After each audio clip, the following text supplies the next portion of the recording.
Welcome back, everyone, to another episode of Austin and Alia's Sports Podcast. We made it. This is episode 9, if I'm not mistaken.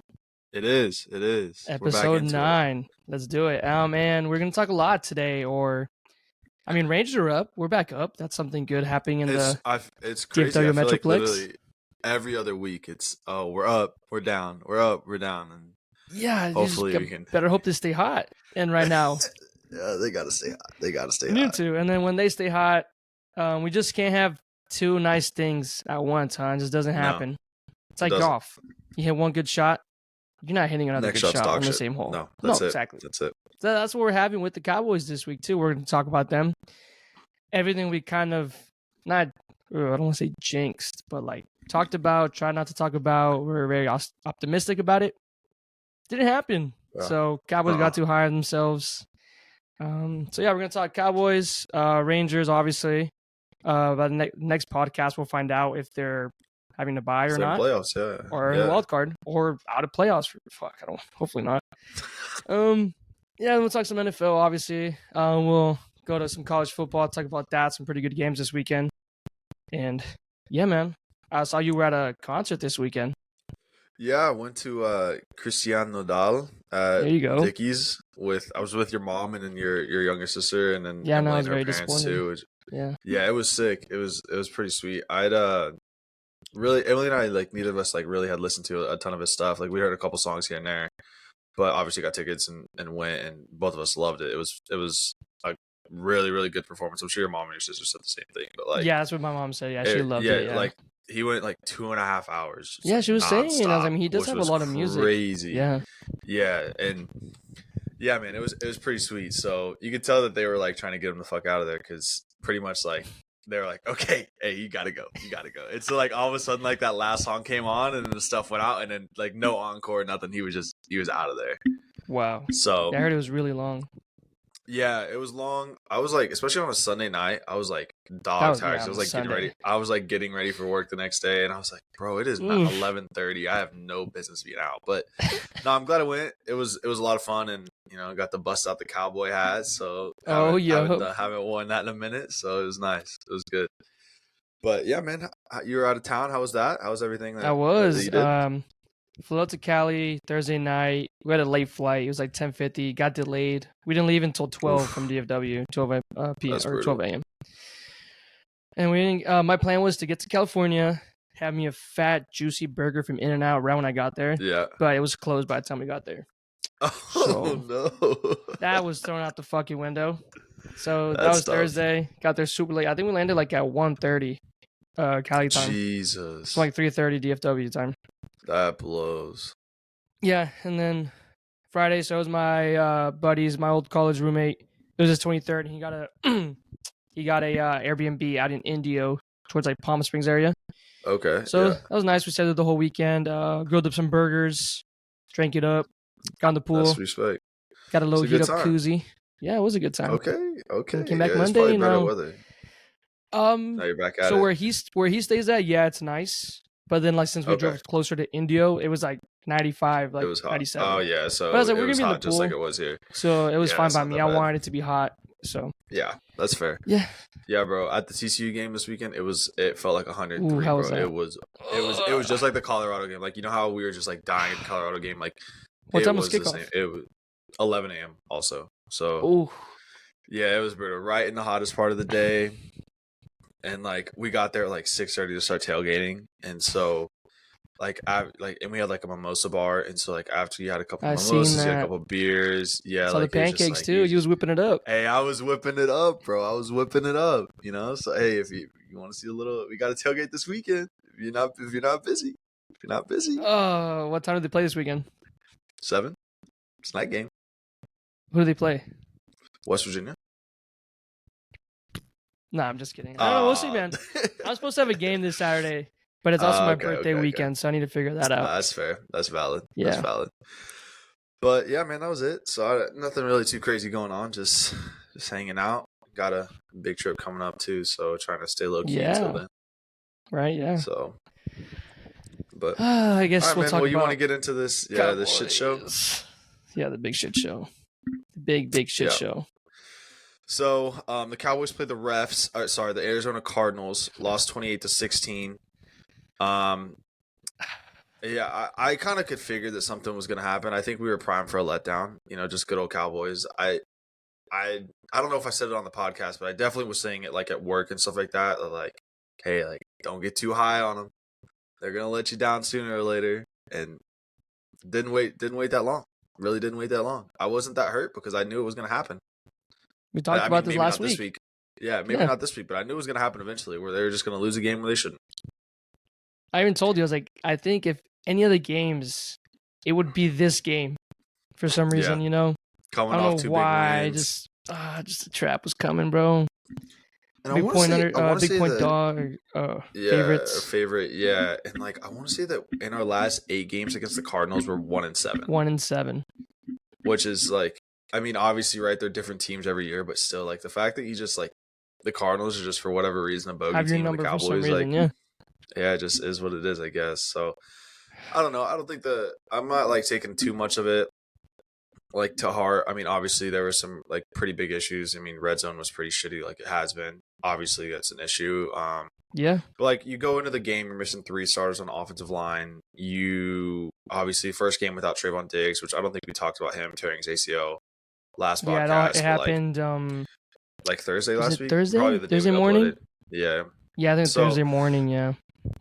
Like just like stuff like that, like three starting offensive line, and you're starting like 2 guys for their first ever games in NFL. Trey Diggs is hurt. Just a lot of guys that just weren't really playing and weren't clicking, and so you do that. I think it's obviously not like it's not a recipe for success, I would say. So I think they're gonna bounce back this week, but yeah, I think last week it was just throw it out the window, move on to next week. Yeah, just take what you can right take before out of it. kickoff. I saw the tweet of like the starting O line, and I was just like, "Wow, okay, this is where we're gonna be doing now." Yeah, but props to them. They didn't do as bad as I thought they were gonna do. I thought they held the pocket pretty nice. It really wasn't that bad.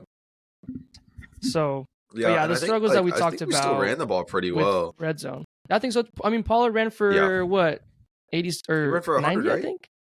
Or did he hit 100? Yeah, it was somewhere up there. I think it was pretty close to 100. I don't remember off the top of my head, but but when you give up that many rushing yards, man, on the other side of the ball.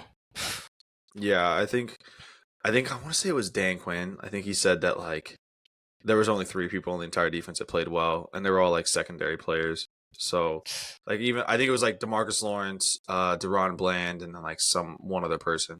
It's like everybody else played like shit. It was like, I mean, at least he's gonna call it out. I mean, even calling out right, like Michael Parsons, like your best player on defense, like saying like, hey, like you had a dog shit game, like figure it out. Like I don't know, man. It's brutal. I think we were 1 for 5 in the red zone, which I mean, again, talked about it last week. It's not gonna cut it. It's not gonna cut it. Yeah, we put up 30 against the Jets, but we were like, hey, we kind of struggled in the red zone, but it wasn't a problem because you were up by so much. So you were like, you know what, it's okay. I told you we hadn't played from behind yet. This game, you played from behind 100%. Very quickly. Very quickly, you're playing from behind. And you start to question if the West Coast offense is the way to go, or why they haven't tried. Do they not trust Dak throwing the ball long? We haven't seen a deep shot from him, as far as I know. Yeah, and I know and that's crazy because I want to say it was in training camp. CD was like, "You're gonna see Dak throw it deep," but like we really haven't. So I haven't seen it once. I don't know where that's coming. I think it's like his yard per attempt is like under 7 yards an attempt, which is like it's pretty shitty. Like if you're expecting like if you're gonna throw it, if you're gonna be a team that throws it vertically, you're gonna go like 8.5 to 10 yards an attempt. And like I think Tua, like this week, we'll get into it a little bit more, but like Tua with the Dolphins, I think he was close to 10 yards an attempt, and it shows because I mean he had 300 yards on like less than 30 attempts or right at 30 attempts. Insane. So, and you would think like with a guy like Michael Gallup, who like I want to talk about him too because I think that he had exploded a great this game, and finally is like back to like making plays and stuff like that. But like you got like Michael Gallup, who's like a in my opinion a red zone threat, jump ball threat. Oh, for sure, yeah. And then also you have a guy like Brandon Cooks that can take the top off of defense. I mean he's got the speed to go. Like he's gonna do it. Like you just haven't seen it, and it's kind of sad because I mean I think we have the weapons to do it. It just I don't know if it's Schottenheimer and McCarthy not trusting Dak, but I think like I said, I mean, I'm a Dak apologist, and I think that he has the ability to make those throws, but I just don't know why. I don't know if he's not making the decisions, if they're not giving him that opportunity to do so. I think obviously right, like, and maybe it just is like just how the play is drawn up, like their coach and their reads are to go low to high versus go high to low. So I think that's it. Yeah, and the media had what they wanted happen this weekend. Dak threw a pick. Congrats, guys. Dak was not going to go the whole season without throwing a pick. Oh my gosh, who would have told you that? Who would have told you that? I'm sorry. Like the number, like on Sunday, I got so many text messages like, "Oh, Dakota Prescott, he's a dog shit quarterback." Like from like I think I got like 4 or 5 different text messages from different people saying like, "Oh, Dak threw interception. Like he's dog shit. He's a shitty quarterback. He's a mediocre quarterback." Like I don't know what you expect. Like what starting quarterback in NFL isn't going to throw an interception? I'm sorry. Like yeah, you saw Josh Allen a couple weeks ago throw 3. Yeah, and it's just like honestly, it bugs the shit out of me. And honestly, a lot of it is just because he's Dak Prescott and because he plays for the Dallas Cowboys. That's the only star on the head, man. Even if Dak played for another team in the NFL, like he's not getting near this publicity, the shit that he gets talked about him. It's purely because it's the Cowboys. Yeah, nobody says anything. Nobody says a thing. You may get like one comment, man. I'm telling you, bro. They love watching us, bro. That's where, hate it or love it, bro. We're America's team. Even if we're succeeding or not, we're forever going to be America's team because everyone's going to be watching us, waiting for us to lose. Hey, but guess what? We're not going 17-0. This is not. I could have told you that, but anytime you lose or anytime you win, you're never going to get credited for the win. It's going to be like, oh, you beat 2 bad Giants teams. Okay. And you lose to the Cardinals. Like that's what football's about. I told you, any given Sunday, it's going to happen. In the NFL, in the margin, the NFL, the margins are so thin. Like it doesn't matter. I mean, aside from like the Bears, basically, like the margins between all the other 31 teams in the NFL are pretty thin. And so, gosh, the Bears. It's just like, yeah, I don't know, man. I think that like just struggling in red zone is not going to do it. Like 1 of 5 in red zone. We had 13 penalties for 107 yards. Like that's not going to do it. And then combine that with like there being like 3 or 4 questionable calls from referees, which I mean, right? Like refs are human. They're not going to make the 100% call. Like they're not going to call a perfect game every game. But like combining like bad red zone penalties, inexperienced offensive line, and then 2 or 3 like crucial missed calls by the refs, like it's a recipe for disaster. It is what it is. And so I mean, obviously, right, we're 3 games into the season. We're not going to hit the panic button. Like, we have a meat of our schedule coming up. I think we play, we play the Niners in a week. We play the Patriots this week. I think it's Patriots, Niners. Yeah, Rams. And then we play the Eagles. I think it's Patriots, Niners, Rams, Eagles in the next 4 weeks. So if we go 0-4 in the next 4 weeks and we're sitting at 2-6 going into week 9, like, yeah, hit the panic button, sure. But like, I think we're gonna be okay. Like we still have a good defense. Dak still has weapons. Tony Pollard can still run the ball. Like we're gonna get these guys back healthy. Like we're gonna be okay. I think it's fine. For sure, I hope so, man. That's I never was hitting the panic button or saying that our team's bad, or whatever. But obviously, I mean, as much as you don't want to say, I mean, everyone's human, like you said. You would hope that athletes don't go into games and think, oh, we're in Arizona, like. Fuck is Dobbs gonna do to us? Oh, I don't know, cook you for some yards. Yeah. But I mean, they're human. Like it happens, and like you just hate that it happens, and you just, I mean, shit. I mean, I'm sure we've played before. I've had it happen where you play a shitty team, and you're just like, dude, you just don't get up for the game, and you end up losing. You get cooked. So that's what sucks. But back at it next week. That's what I love about football, and I just hope the offense looks better, and then. Finally got through adversity, and obviously they weren't able to overcome it or anything like that. So we'll see how they bounce back, and they're going to take more time in the red zone, hopefully, because that shit was atrocious. Yeah, I want to say that Mike McCarthy said that was their that's going to be their main focus this week is red zone preparation, and then I want to say it's like in case those offensive linemen have to start again. Hopefully they don't, like getting them better integrated and better suited to kind of handle some of the stuff that they're going to have to handle throughout the week. So it's all about taking steps. Tyron Smith on the sideline, if you saw him. I think that was all of us on our couch on Sunday. Yeah. That boy did not take a seat. The big old man just standing up there, just standing with arms pissed, crossed the whole time. Waiting and shit. And I'm like, bro, you guys are some hoes. Made this big man dress out. Like, it's not that easy for him to dress out. It's not that easy. That's a big boy. Put all those braces on, bro. I would not want to be Mike McCarthy or the offense coordinator and looking over at him and like he's staring at you like, am I going to put him in? And you just look at him and you're just like, oh, fuck. Who's going to tell him he's not playing today, guys? Who's going to tell him? Shit, not me. He's got that neck roll too, bro. He looks That's what I'm saying. Like, you put all that on. And for no reason. You knew he wasn't going to play, so why would you?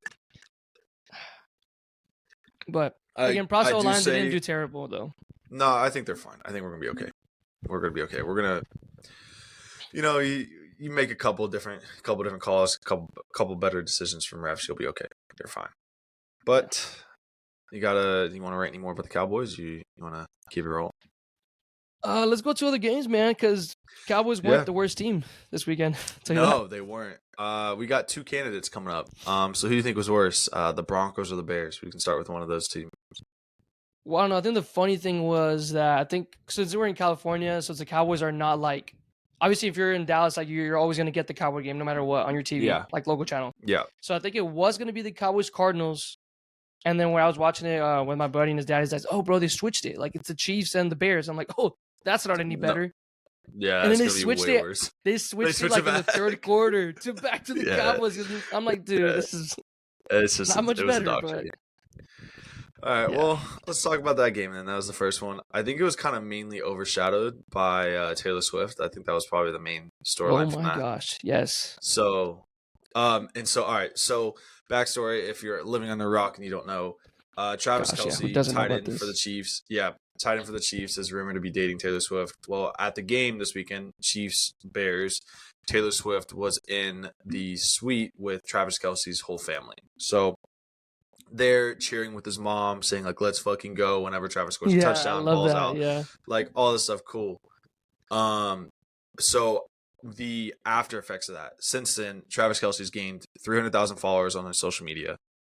I want to say his jerseys have seen a 400% increase in sales, and I want to say he was like the most Googled person in the world or something like that at one point. Had to be. So I mean. And you get like the Swifties on like social media, like God, I keep seeing all the pictures, bro. It's so funny.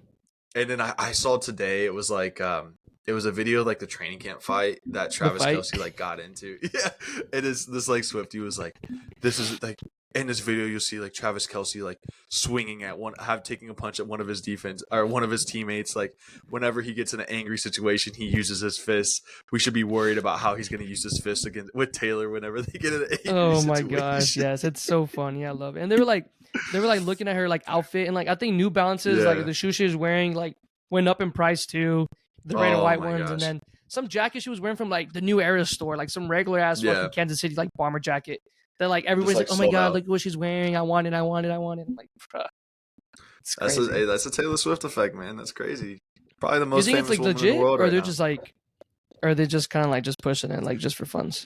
I think it's probably legit. I think it's legit for. Are you talking about the relationship? Yeah. I don't know. I think it's probably I don't know. I think it's probably. Taylor Swift doesn't need more publicity than she already has. I'd say Travis Kelce. I mean, football is a household name, but everyone else obviously like that don't watch football. But I don't know. Man. I don't know. I'd be curious to get like somebody else's take that isn't always in the football scenario and see like what they think, right? But I don't know. I would say it's probably a publicity stunt, but like why Travis Kelce? Like why would Travis Kelce be a publicity stunt? Like I don't think in the media market his name is like that big to where it's like worth the publicity. Like if anything, it's helping him out, not helping her out. No, for sure. So at that point, right? Like it might just be genuine.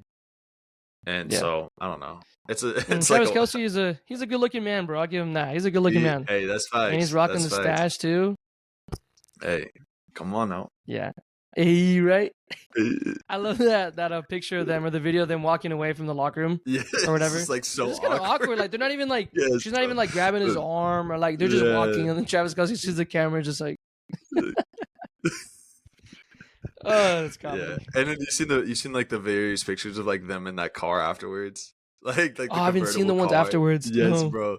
They're like driving around, like it's like random people that see him and they're like driving around, and it's like I've seen like memes just like, oh, and this is Taylor. This is what a Walgreens looked like, and like just like as he's like running errands on his way home from the games, like just something Oh like that. I don't god. know, but yeah, man, it's funny. But uh, kind of circling back to the actual game, Chiefs just absolutely dog walked the Bears. I think it's 41-10 or 41 Mm-hmm. 14 or something like that. So, and then the Bears didn't score any points till the fourth quarter. It was long over by that time. So, I think it's pretty clear that the Bears are pretty much just throwing everything away. Really not looking for it. I mean, they're just that whole organization's a dumpster fire right now, right? Like, I think last week, their defensive coordinator like got his house raided by the FBI. Obviously, like Justin Fields, their quarterback, is like talking all this shit about like coaching and saying like Throwing the coaching is the coaching reason under the why bus. that's why he can't play well. Like, and then he goes out and just drops a stinker. Like, just everything about this game from the Chiefs' point of view is just like it's very, very clear. Like, they're just a bad organization right now in a bad spot. And it's kind of been cyclical because I think I saw something and it was like I don't remember who the coach was before Matt Nagy, but like it was like they had Jay Cutler and then they hire a new head coach and the new head coach wants a new quarterback and then they draft a new quarterback and that quarterback was Mitchell Trubisky. Then the head coach gets fired and then so now Matt Nagy inherits Mitchell Trubisky. He wants a new quarterback. They draft Justin Fields, then Matt Nagy gets fired, and then Eberflus, the new head coach, gets hired, and then they want a new quarterback, and then just Caleb Williams. It's gonna happen again. I just hope they don't waste a talent with Caleb Williams, bro. I mean, I wouldn't be surprised if he just says, "No, I'm not going to the organization." He says, "That's how I think if he sees it. If it's Chicago or unless some trade happens, he's probably gonna be like, "Yeah, I'm sorry, Why would I? Again. I mean, he'll make more money in the NCAA than he will in the first season in the NFL anyway. So why would he go? Yeah, or he can pull an Eli Manning or something. Yeah, and then I mean, he can just hang out in LA instead of going to Chicago, which, I mean, I wouldn't want to deal with the Midwest. I'd stay in LA in a heartbeat too. Not weather. No thanks. I've done it. I don't want any part of it. So yeah, man. That's the Bears. I think the Chiefs look really good. I think they're kind of back. Like I know they obviously lost that first game to the Lions, and it was the Bears, but still, like I think they're playing really good football. I think Mahomes is doing what he does, right? Like he's balling out. I think Isaiah Pacheco, like the running back, is a good player, and it's hard. Like obviously, you see what the Dolphins do, which that's the next game we're going to talk about. But like, see what they do, and they're like the hot team right now. But like, it is hard to say no to like say that the Chiefs aren't going to repeat again, because like what I mean, aside from losing a close game with like limited weapons and against without Travis which Kelce a playoff Lions. Contender team. Yeah, it's not like it's a bum team with the Lions. Exactly right. Like, and so it's hard to say like, oh, they're not favorites to win the Super Bowl again. So I don't know what your opinions are on that, but I think that they're still going to be a good team, and obviously, I mean, with Mahomes, you're going to have a chance. So yeah, I think they start like that. I mean, almost every team. I don't know if you saw the quarterback show, but I was watching a little bit on Netflix, and they talk about just like getting accustomed to the game, like getting back into flow with things. And people like to like wait till like 4th, 5th week of the NFL, and it's like, okay, this is when you can start like judging the team really. And like, we'll mention the Eagles a little bit, but they still look pretty slow to me. They're 3-0, but they still look pretty damn bad, like slow, but they're still winning games. So imagine if they start clicking, or if they ever do, or if they don't. But I mean, you saw the Chiefs. It took them a while to start getting there, and like now Kelsey's back healthy. So it's just showing you how progressively they just start getting better, and you shouldn't start panicking. I mean, I don't know about you saw the game yesterday for Bengals. Joe Burrow still looked like shit fighting through that calf sprain, but he's able to see what's his face, Jamar Chase. Yeah, get back into things. So man, I don't know how long. I mean, we saw this with the Bengals last year, so we'll see how long it takes them to get back into it. So and don't want to jump to conclusions this early in the season. Yeah, and I think that like with the preseason, like the preseason now is 3 games instead of 4. And most of them don't like play. A lot of teams are really just holding everybody out. Like look at what the Cowboys did. Like Dak Prescott didn't see the field until week 1 against the Giants. So there's a lot of teams that are just like they're not going to be playing great ball. They're not going to be really clicking. And I'd say you got to get through like a third of the season. So, I mean, 5-6 games. And that's when you kind of know, like, okay, we're a team. We have a squad, or, okay, like, we're going to be, fighting for Caleb Williams. So, anyway, moving on to the next team, which is what I want to kind of see. One of these teams I want to see kind of, can they keep it going, is the Miami Dolphins. 3-0. Dropped a 70-piece on the Denver Broncos. Man. Yeah, one of the score got me of this weekend. Yeah, so 70-20 over the Broncos. How long can they stay hot? Especially this offense. Like, it's unbelievable. That was without Waddle, too. Jeez. I mean, yeah, and like, what is it? 5 touchdowns from your running backs. Tyreek. Was he over 200 yards again? Or he was up there in 150 yards plus, right? Like, yeah. I don't think it was 200, but yeah, I was up there. It's just, I mean, I don't know if Miami's that good of a team, which I think they are, but like, are the Broncos? I think they just have a really good head coach, man. And that too, Broncos on top of that are terrible. So yeah. I think it's a little bit of both. And you saw all that happen this weekend with them. Yeah, that's fair. In that matchup. So, who do you think is more washed, Sean Payton or Mr. Unlimited, Russell Wilson? I'll give it to Russell Wilson, I think. Yeah, he's kind of fraudulent. Yeah. He's been fraudulent since he moved to Denver. He got that fat ass contract.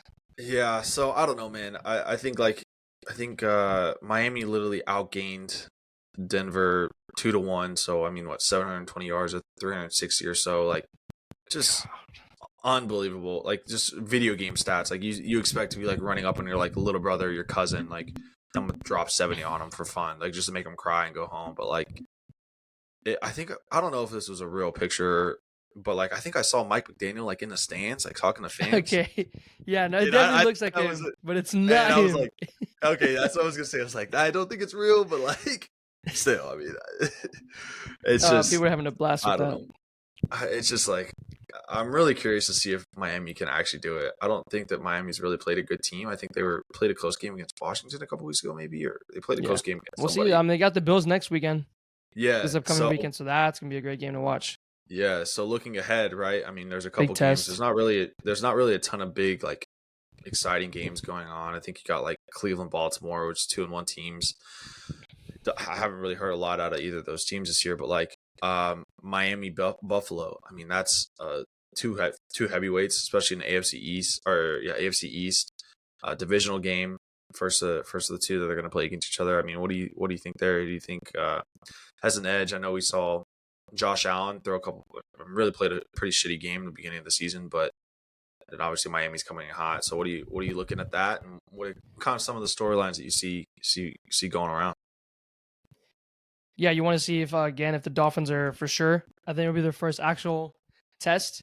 They'll be playing at Buffalo, and they're going to be underdogs from what I've heard. They're like, I think 2.5 underdogs. Yeah, I think they're 2.5 point underdogs. Yeah, so it's going to be a really good game, and like, I think the Bills are starting to get rolling a little bit. I mean, they still haven't played anyone good.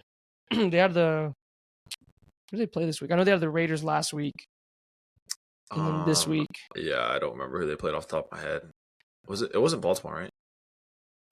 No, because Baltimore lost to the Colts. Oh, yeah, that's right. Yeah, that's right. But again, you want to see them. I know their running game has been pretty good with is it James Cook? Yes, they traded for somebody, I think, right? Yeah, I think it was James Cook. So their running game is pretty established. They just smoked the Commanders. They just smoked Washington. Oh, that's what it was. It was a Sam Howell game where he was pretty bad. Okay, there you go. James Cook. Yeah, James Cook. Yeah. So they're looking pretty decent now. So like you said, it's not a terrible first week. I mean, obviously we judged them off of that. That's what happens. Yep. But I think at this point it's gonna be. I think teams are they're getting their offense situated. So yeah. I think Miami, as long as Tua stays healthy, and I think they're gonna keep doing it.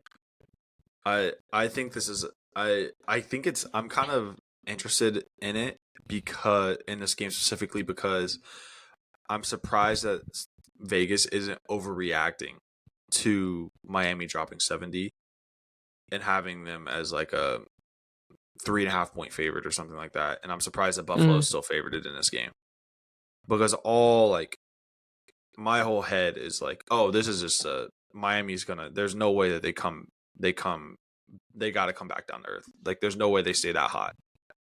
Yeah. But I think they know that Broncos are just fraudulent. Yeah, and so I think it's gonna be a good game. I'm really curious to see, like you said, can Josh Allen kind of rebound against an actually good team?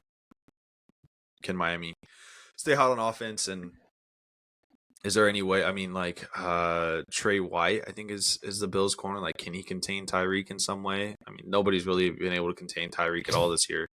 So, yeah, man, I'm curious. And like, obviously, Devon Achane had like 200 you want to see if that still keeps going. Tuds, that like run game between them two. Yeah, so I don't know, man. I think that's got to be the game of the week, 100%.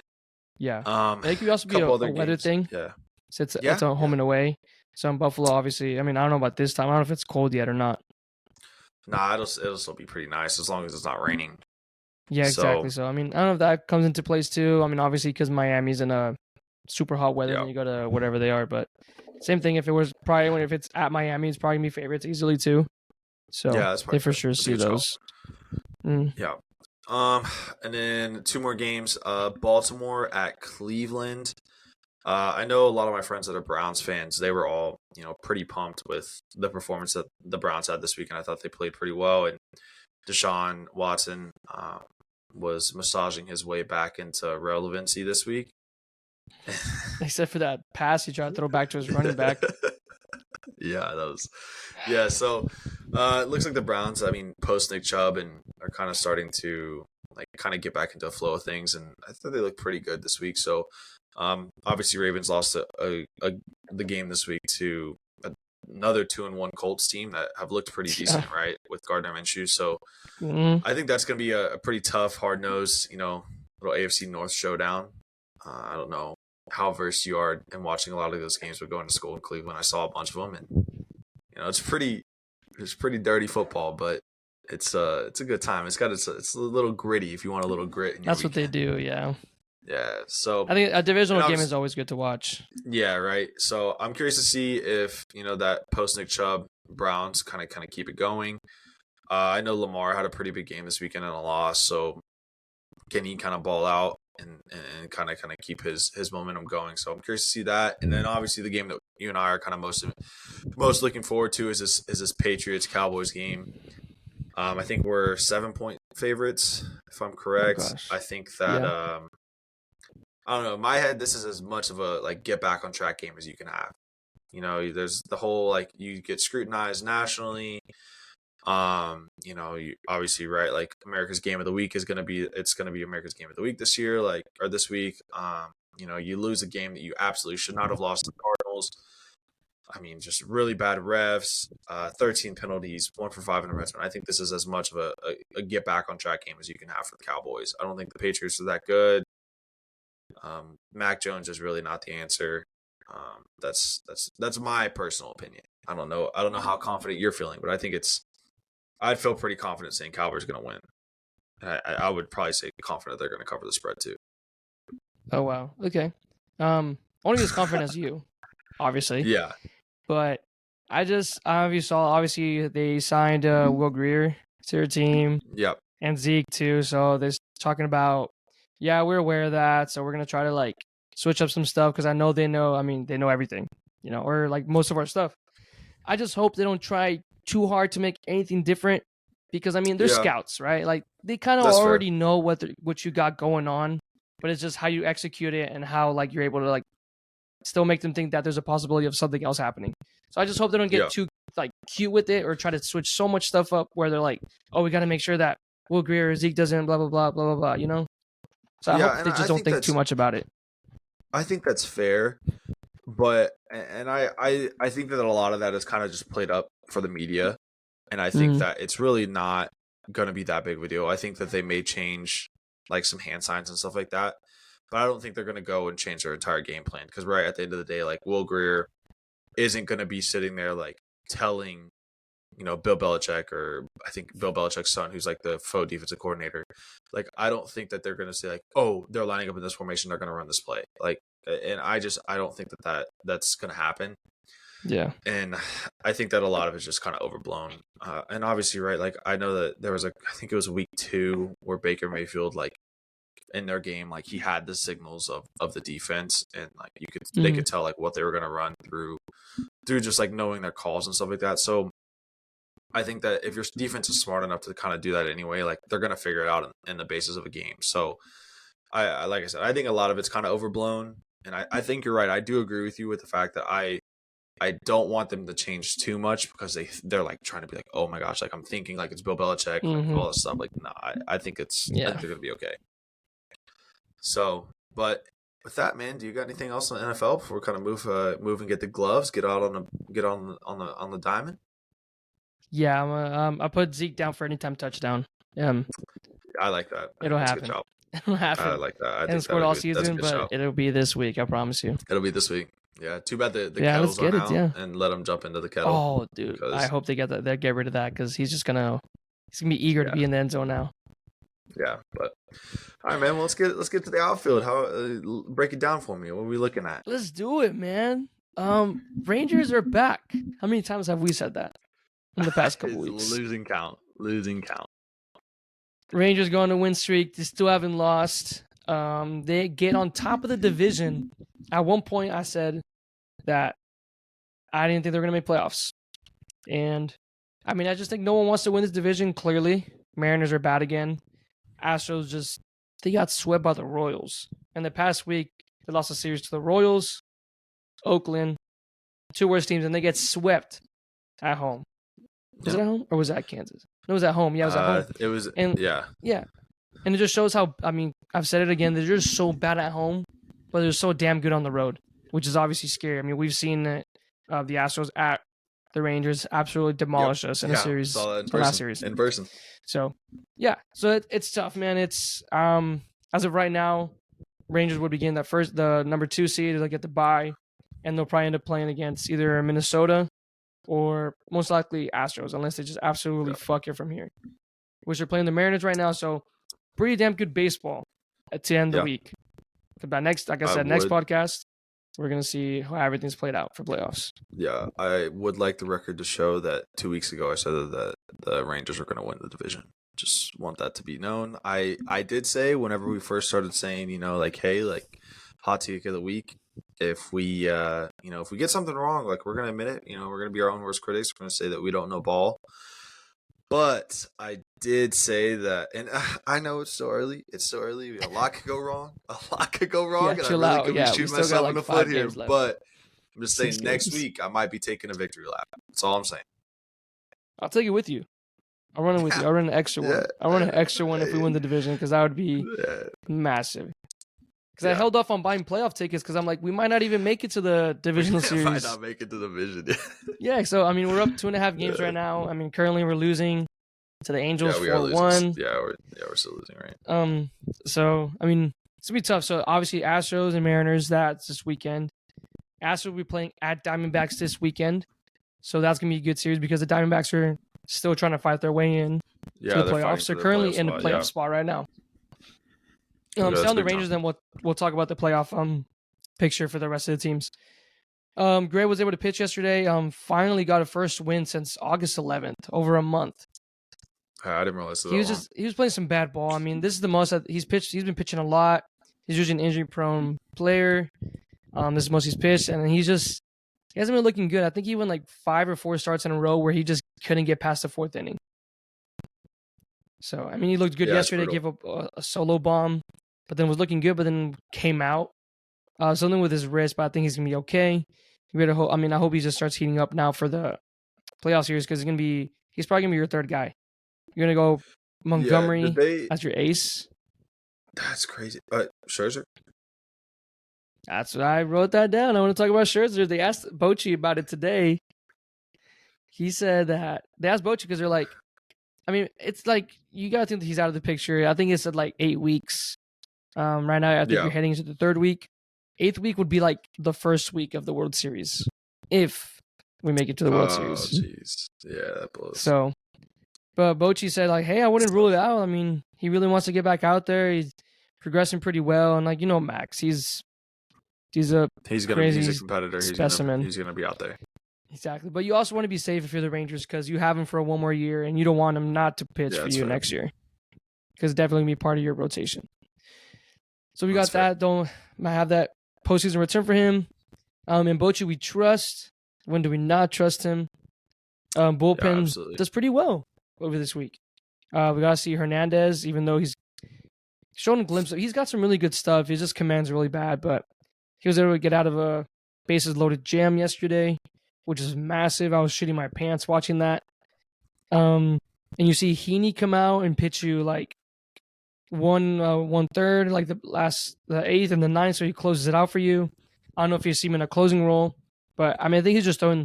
He's like, I'm gonna throw my best guy out there right now. What that I can do? Yeah. You keep Heaney and Martin in the bullpen. That's what you got to do. I think like you're getting to the point where we're pretty much in like, I think now like you might as well just consider right now the playoffs, because you kind of know like a lot of these games are must win, right? So it's, you got to kind of do the best that you can and get the best guy, your best guys out there no matter what. And that's what they're doing. So you got Cody Bradford making the start tonight. Probably on a short leash because he was pitching out the pen. So probably see some Martin probably see Martin today. I think he'll probably pitch 3 or 4 I would innings. figure he probably it's going in the top of the 5th now. I would assume that somebody else is pitching this in the bottom of the 5th inning. I would figure you think at least. We'll see how that goes. And pitching was looking good. Chapman was able to get out some stuff. Obviously, he's really good when he's on lots of days of rest and not back to back. Yeah. And look, Lurk has looked really good the past few weeks. I mean, it's in the whole season.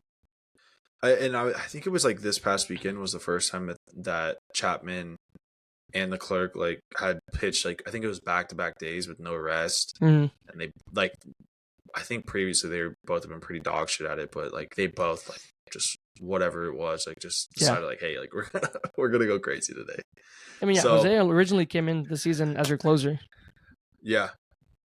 So I don't know, man. I think there's a lot of optimism, obviously, right? Like we've been here before, but I think that like they're giving us reason to be optimistic. Yeah, and it's been a while since we've seen them close out like a one-run game like they did. Yeah, against a good opponent, like a good divisional opponent. So like that's something that those ball games, those close like 1-2 run ball games where you're getting just means so much more. Yeah, and you just, especially in a playoff situation, like you just have to close it out, and the pitching is doing it. So it's really really optimistic time. So hopefully kind of stays that way and can allow us to keep having some fun and have a little bit of nice playoff baseball, you know what I mean? I just want playoff baseball so bad, bro. Last time was 2016, I believe. 2017, and that was Toronto. Yeah, I remember Toronto. Fucking Batista. Like Jose Batista just absolutely that piece of shit. So, obliterating our franchise. I'm eager to watch it. Obviously, I mean, I went into the season thinking that maybe we could fight for something, and then now you're just at the point. I think if you don't win the division, I think it's still a disappointment. You don't want to go in the wild card. Absolutely. I mean, it's still playoffs, but you just don't want it. I think as of right now, you're able to gain that back 2.5 games, and if you're just not able to capitalize on that, then be disappointed. Yeah, I think especially right now, right? Like, I mean, last week we would have assumed that like, oh, if we even make the playoffs, it's a miracle. And then 2 weeks before that, like, oh, if we're not winning the division by 7 games, like it's a collapse. So I think right now we're in a good spot. Let's hope that the boys keep it that way, and they might be the streakiest team in baseball. Yeah, I mean, you've had the longest active win streak, and then you've also had the longest losing streak in the span of a month. And look where you're at right now. I mean, back to back. So, yeah, man. That's baseball for you. Unbelievable. That's baseball, baby. That's baseball. That's baseball. And also, just a little quick side note. I remember when no one wanted to trade Zeke or Duran. Remember, look, where's he at right now? Where's the last time you saw him play? I couldn't tell you. I was on the trade train, bro. I was like, get your good starting pitcher, a good bullpen arm. Like, he's not going to be this hot for that long.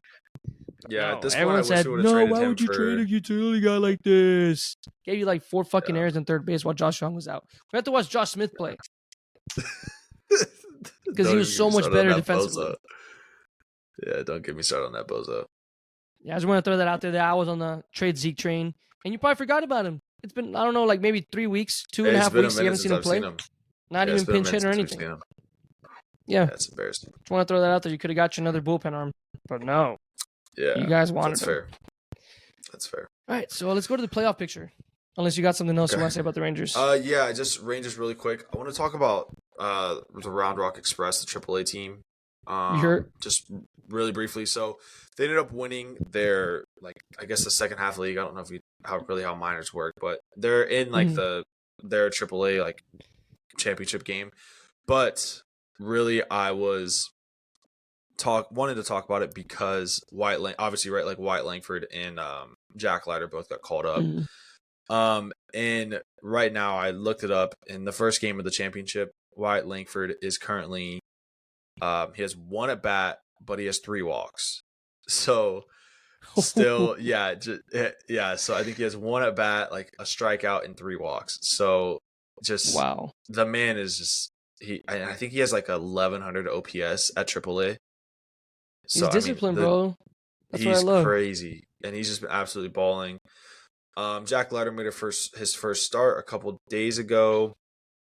I think he only go like 4 innings maybe. He gave up like 8 hits. So yeah, I don't know. I mean, he might get a little start here in this championship deal if he can go to if they can go to 3 games, but I kind of doubt it. So it's good for him to get some run at like a different level and kind of get a little bit of different exposure. So really just prospect watch for the top 2 prospects that the Rangers 2 of the top 2 prospects that the Rangers have right now. So definitely interesting. And I mean, it's hard not to, I would imagine it's got to be hard to keep Langford off the 40 man and hard to keep him. Yeah, he's knocking on your door, Bochy. Yeah. I mean, obviously, right, you're saying Duran like can't do a job, like giving us even as a pinch hitter, like, okay, like you can't do a job. Like, what about Langford? I mean, Langford, the dude is fucking raking.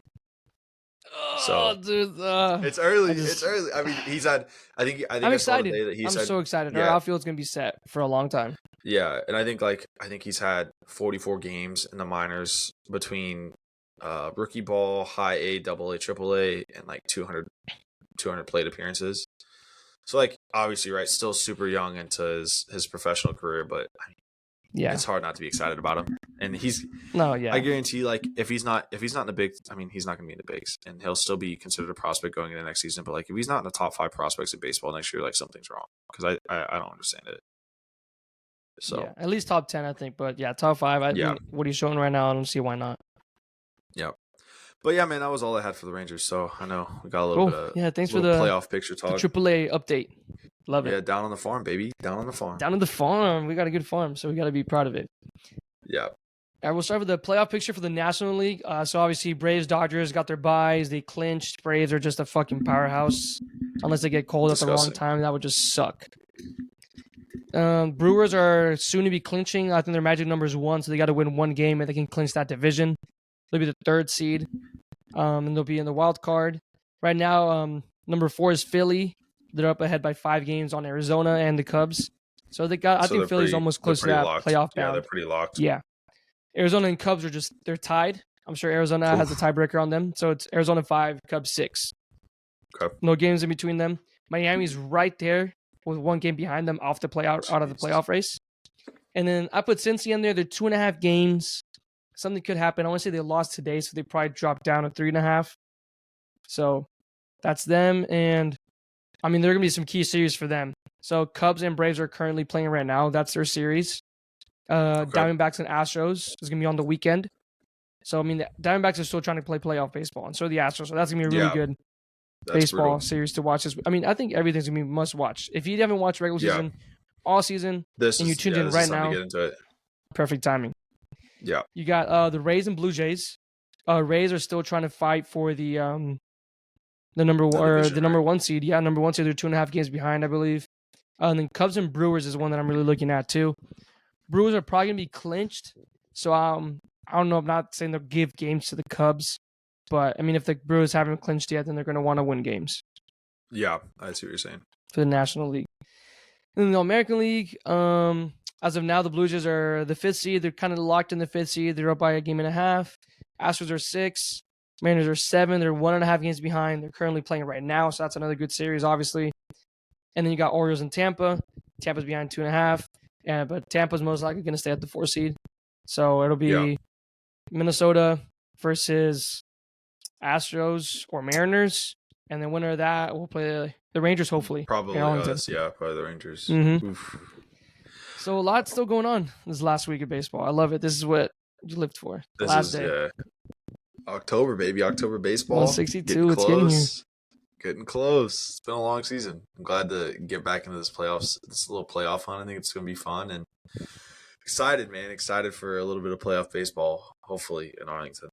Yeah, so hopefully next All in the Outfield, we're going to be talking about the next matchup, the first game in Arlington, Globe Life Field, and the ALDS, and not the wild card. Be sick, bro.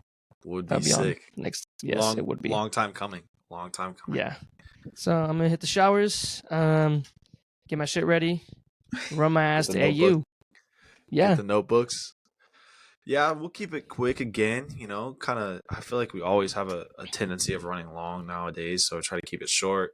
Football, baseball, everything, man. Yeah, bro, it's a lot of stuff going on, man. So starting with TCU, as I have to, big win over SMU, battle for the Iron Skillet, 34-17, which I don't really think it was that close, truthfully, anyway. I think TCU's defense is like really rounding out to being a good defense that is making plays. And there was, obviously, right, the Colorado game, giving up 45 points to a team. Like, it's brutal to do that. And I think it was like 3 games in a row at that point that you'd given up more than 40 something.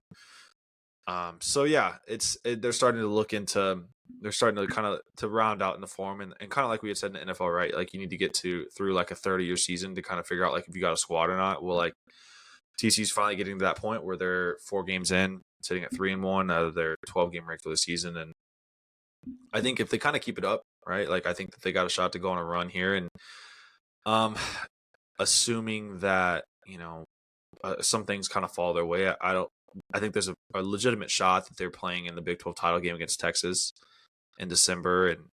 I think, I could also see them going, 9-3 or 10-2 and lose. I think if they go 10-2, they're still going to, and that one more loss is to Texas, they're for sure probably going to be playing in the Big 12 title game. But if they are 9-3, and then I would assume one of those losses comes to like OU or Kansas State or something like that, like it kind of sees how the rest of the stuff kind of crumbles. But I think either way, Texas is kind of the clear favorite in the Big 12 until proven otherwise. And why not TCU? I know they had a good season last year, but I think there's a lot of good talent still. Chandler Morris, the quarterback, is kind of been really balling out, which is nice to see. And it's his first year as a starter, so kind of see how that rolls. And then Amani Bailey, TCU's running back, in my opinion, has definitely cemented himself as the best running back in the Big 12. I think he had 125 yards this game. 3 of his 4 games, he's had over 110 or 120 yards. Obviously, the Colorado game in prime time, he had 160-something yards. So really just a baller. TCU has a lot of ballers everywhere. Their receivers, it's kind of interesting that they just spread the ball out, spread the ball a ton. I think they had over 10 receivers pretty much in every game catching a pass, which is something that you don't really see very often. And then TCU's offense is just like super, super fast paced, and they kind of wear defenses down. And you've seen that in the last 2 games. Pretty much starting in the third quarter, like TCU dominates, and that's because you get out and like TCU's running pretty much 3 plays a minute. So you do that in 105-degree weather, like it was on Saturday. Like it's just you're gonna wear teams out, and you're gonna kind of really kind of enforce your will throughout the game and kind of kill some teams. So super, super good performance. Looking forward to West Virginia night game this week. Blackout, which will be pretty sweet. So if you're at the game, come drop me a message. We'll try to link up or something like that. The tens of followers that we have, so it'll be pretty sweet. And then some other games. Ohio State Notre Dame was kind of the big marquee matchup of the weekend. Ohio State ends up winning 17-14. And I don't know if you saw this, but Ohio State won on a last-second touchdown thanks to Notre Dame having 10 guys on the field before a timeout and then also coming out of the timeout to lose the game. So, yeah, man, pretty embarrassing for Notre Dame to lose the game that They way. ran 10 people out there after the timeout. Yeah, so they had 10 people out there, called a timeout to try and get it situated, and then also ran 10 people out there again. So 2 plays in a row. And yeah, man, it was, to be a Notre Dame fan, I mean, it was pretty much like nuts on the line, right? Like you're on the 1 yard line with a second to go. Like you gotta, you just run the ball and you gotta get it. And they pretty much ran to the side that Notre Dame was missing a defensive end too. So if Notre Dame has that guy there, they might stop him. Notre Dame might win the ball game, and it's a whole different story. But Ohio State wins. I have some friends that are Ohio State fans, and they were kind of freaking out the whole game. Calling for Ryan Day's head, which is the Ohio State head coach, saying just making stupid decisions and just calling shitty plays. So yeah, I think Ohio State's a really good team. I think they're a top 10 team in the nation, but I don't think that they're personally. I don't think that they're going to win the Big Ten. I mean, obviously, right? It's until proven otherwise, but I think that their quarterback play is kind of be what kind of holds them back. Kyle McCord is a first year starter, so you go right. Like Ohio State has a history of having. They had what, like JT Brissett. They had Cordell. They had like Justin Fields. They had CJ Stroud. Like just like high draft pick quarterbacks. Yeah, just in a row. And then you have a guy like really hasn't played much. So he's trying to figure out his way in the offense, trying to get there. And so I think this has kind of been the most vulnerable that Ohio State has looked in the past couple of years. And it's kind of also corresponding with Michigan looking like really good and Penn State probably being the favorite right now to win. I mean, a lot of people's favorite to win the Big Ten. So it's going to be a pretty interesting race at the top of the Big Ten to see who wins. And, I think Ohio State's probably that third team in that pack of 3, which sucks for Ohio State fans to hear. But I think that's the reality of it. That's my personal opinion. So 2 more games to talk about really quick from last week was the first one was Ole Miss, Alabama. Ole Miss ends up, in my opinion, I was kind of surprised Ole Miss ended up losing. Alabama won 24-10. I think it was a lot of like bad offense from Ole Miss, which could be attributed to really good defense from Alabama. It just kind of depends on how you look at it. Ole Miss was 3-14 on third downs. That's just not a recipe for success, right?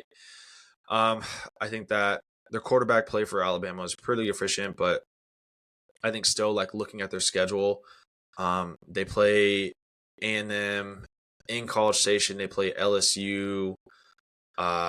They have another tough game against Auburn on the road too. So right, like I think they've already lost the game. They're sitting at 3-1. There's a pretty real scenario that they go 8-4. There's a real scenario that they go 9-3 with losses to LSU Auburn or losses to LSU A&M. So I think it's still going to be a down year for Alabama. I think that they're still a good team, probably for sure top 12 team in the nation, which is fine, like right. But I don't think it's that same pedigree that you see from Alabama every year. But kind of a story to watch and just kind of see like are they going to rebound next year and stuff like that.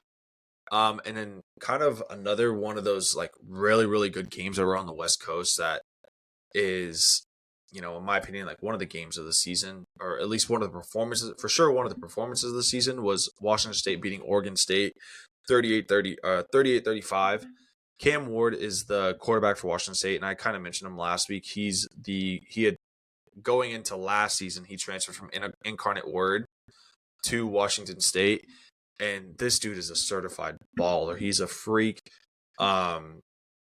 This week he went 28-34 with 404 yards and 4 tuds against a really, really good Oregon State team. Washington State had 2 receivers over 150 yards. And Oregon State's they have DJ Uiagalelei, which was the starting quarterback at Clemson for the last couple of years, and then transferred into Oregon State. But like, still like Oregon State's rushing attack is kind of their like bread and butter, right? But when Washington State has them on the ropes, I think they were up 35-14 with like 5 minutes left in the third quarter. It's going to be really, really hard to kind of claw back from that. So I'm really interested to see. I mean, I think the Pac-12 is probably the deepest conference in the NCAA this year. They have really good teams in Washington State, Oregon State. They have Washington, who's a top 10 team. They have USC, who's a top 3 team. They have UCLA, who's ranked pretty high. Utah is a top 10 team. Like, they're really, really deep in the Pac-12. And, I'm kind of rooting for Washington State to kind of make some noise. I like Cam Ward. I think he was a stud coming out of Incarnate Word, and he went to a pretty small high school in Texas too, and ran like triple option or something like that. So to kind of see him balling out is something that's really exciting. So that's kind of the week in review, I would say. And I know last week I kind of mentioned that I was going to do like, kind of weekly predictions aside from like what we kind of put on Instagram and stuff like that of like spreads and stuff like that. Just kind of seeing, picking games, kind of seeing what I can get right. So last week I ended up going 5-4, lost a couple like close ones with like Oregon State, lost a stupid one. I don't know what I was thinking picking UTSA over Tennessee. That was pretty stupid. What was the final score for that game? It was like 45-10 or something like that, dude. It was. I bought in the hype that I had no business buying into, so that was stupid. Yeah. But yeah, so got 6 games on the docket this week. I got Kentucky, Florida, UT, Kansas, LSU, Ole Miss, Notre Dame, Duke, Louisville, and NC State, and then Louisiana, Lafayette, Minnesota as like a little wild card game. So starting off, Kentucky, Florida. I have Kentucky actually beating Florida. I think the game is in Kentucky, if I'm correct. I think Kentucky is like 2.5 point favorite, so it's not like a super big game. But I think Kentucky kind of pulls away. I still don't think Florida's that good of a team. Graham Mertz is Florida's quarterback, and I watched him in that Utah game, and he looked pretty pedestrian. He looked like one of us out there throwing the ball in a D1 football game. So. I got Kentucky winning that game. Kansas UT. I think that UT is going to win this game, but I had this on here because I think that Kansas easily covers 16.5. So we'll kind of see how that shakes out. I think Jalen Daniels, Kansas' quarterback, is probably up there with Chandler Morris and Quinn Ewers as top 3 quarterbacks in the Big 12. And Kansas is a good team. I'm like personally, I'm glad that TCU's not playing them. They have a really good coach in Lance Leipold, and so they're making some plays, man. They're making plays, and I'm excited. I hope they're all healthy because I think that's going to be a really good team and a really good game. And if we come back next week and Kansas upsets UT, I really wouldn't be surprised. Another ranked matchup of SEC teams, LSU, Ole Miss. I think LSU handles business there. I will say I'm kind of concerned, 1, because it's at Ole Miss, and then 2, LSU is pretty notoriously bad at 11 a.m. games. And this game is an 11 a.m. game. So kind of just one of those weird things that, they're typically a better team going in at night for whatever reason. So that's one of them. Notre Dame, Duke. I think that Duke upsets Notre Dame here. I want to say Duke is 5.5 point underdogs. But Mike Elko's the head coach for Duke, was the defensive coordinator at Texas A&M last year, and he's running a really, really good program at Duke right now. I want to say they're 4-0, making a little bit of noise. They got a good win over – who did they got a win over? I don't remember who they've played, but they got one pretty nice win. So I think that if they can kind of handle business against Notre Dame, they deserve to be up in the top 10, top 7, 8 teams in the nation, and I think that's kind of where they settle. And then last 2 games, Louisville, NC State, another ACC matchup. I think Louisville handles business there. I think Louisville is 4-0 right now. I want to say they're 2.5 point favorites, 3 point favorites, something like that. And then for just kind of like same with what I did for UTSA, kind of a bigger like sleeper upset pick, I have Louisiana Lafayette going to Minnesota, beating Minnesota. I want to say it's an 11-point spread right now. I think that Louisiana is a really good team. The Sun Belt Conference has some pretty impressive teams. They play a lot of like SEC schools and tune-ups, and they beat somebody that was in a Power 5 conference this year. I don't remember who it is off the top of my head. I looked it up earlier. And I think Minnesota started off really hot with a win against Nebraska and all this stuff, and they have a really good like true freshman running back. But I think that I wouldn't be surprised if Louisiana kind of handles business and was able to go up there and kind of shock a big Power 5 school in Minnesota. But with that, man, that's the end of class. That's what I got for a little bit of college football, a little bit of AU. So I'll have some more, Saturday spreads that we can, post and kind of have on the graphic if you want to tail at your own risk. Probably not, because I'm pretty cold right now. So, but yeah, man, that's what I got for AU. You got anything else? Anything for the end of the episode? Not from there, man. But I know we got some YDKB, right? Yeah, IDKB. I don't know, Paul. I'm pretty ice cold. I could have told you that, ice man. Cold. Yeah. This past weekend went 5-9, which isn't great. 3-6 in NCAA, 2-3 in the NFL, and that doesn't include. I don't even think that includes Thursday, which I think Thursday I went 1-2. So let's put that at 3-5 for NFL. So 6-11.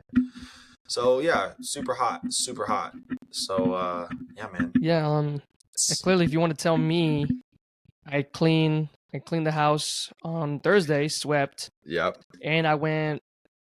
Did I have 5 or did I go 4? I went 4-1 on my NFL picks. All the spreads hit, and the over/under for the Charger game missed by 2 points. That's tough. That's brutal. Could have gone 9. Yeah, nice. I was right on it, man. That's crazy impressive. That's impressive. I had Houston plus 8.5, and they won upright. Yeah, run out right. So yeah, man, that's impressive. Mm-hmm. Just gotta bounce back this week. Got to get back in the classroom. Yeah. Got to get back on notes. Yeah. Maybe go to a little study hall or something like that. Figure something out. So we'll have some picks this week. I'm already cooking some stuff up. So we'll see. You want to see our picks this week? Follow Instagram, stuff like that. We got everything on there. So we'll have. I guess this will come out on Thursday, right? So Thursday after you're listening to this, check the Instagram. Thursday afternoon or so, we'll post Thursday night football picks. We'll have probably Friday we'll post college football, and then probably Saturday or something like that we'll post NFL stuff. So yeah, man. You got anything else for the podcast for the week? No, my last YDKB is going to be the Cowboys rush defense. Yeah, they don't know. They don't know ball. They got us. They thought we could believe that they did know ball and know the rush defense, but clearly not. Back to the good old ways and pre-snap penalties. So let me add the refs for that game too. They don't know ball. They don't know how to call. You're really against these guys, man. I think with or without the refs, we probably lose. Yeah, that's probably fair. I'm not gonna say that. Blame it on the refs. I'm okay with that. I'm gonna blame it on somebody. Blame it on somebody. The best thing to do is not take blame. So that's I'll pass it. Very true. I'll keep passing it. It's always the refs. Always the refs. But with that, this episode is coming to a close. You got any final thoughts for the people? Rangers, hopefully will be on top of the division, and the Cowboys will be 3-1 next podcast. I like that. Well, yeah, as he says that, we're currently losing 6-1, so we're already jinxing it. We were jinxing the Rangers before the podcast even started. It's a bullpen day. It's okay. Can't win all of them. That's fair. I hope the Mariners are winning. I don't know. Yeah, we can find it. I guess that game just started too. So, but anyway, yeah, man, that's the podcast coming to a close. Check us out on TikTok. Check us out on Instagram. At Austin_and_Ollie on Instagram, and then at Austin Ollie on TikTok. All that stuff will be in the show description. Yeah, we're trying to get everything going and trying to get all that stuff, trying to get it blown up. So go check us out on YouTube too. We have a YouTube, so we post the video version of the podcast out there. But if you guys are Ollie, if you don't have anything else, man, let's wrap it up. That's all I got. That's it. Perfect. Well, thank you guys so much for listening. That was another episode of Austin and Ollie. We will see you guys back for a 10th episode in a row next week. Yup. So we'll talk to you guys once the Rangers, clinch the division. Cowboys win. TCU has another win. Ollie and I go undefeated in our picks this week. That's, we're just going to speak it all into existence because I manifest it. Yeah, everything's going to go perfect. Yeah, that's it. Nothing can go wrong, right? But yeah, with that, guys, thank you so much for listening. That's another week, another episode. We'll see you guys next week. Peace.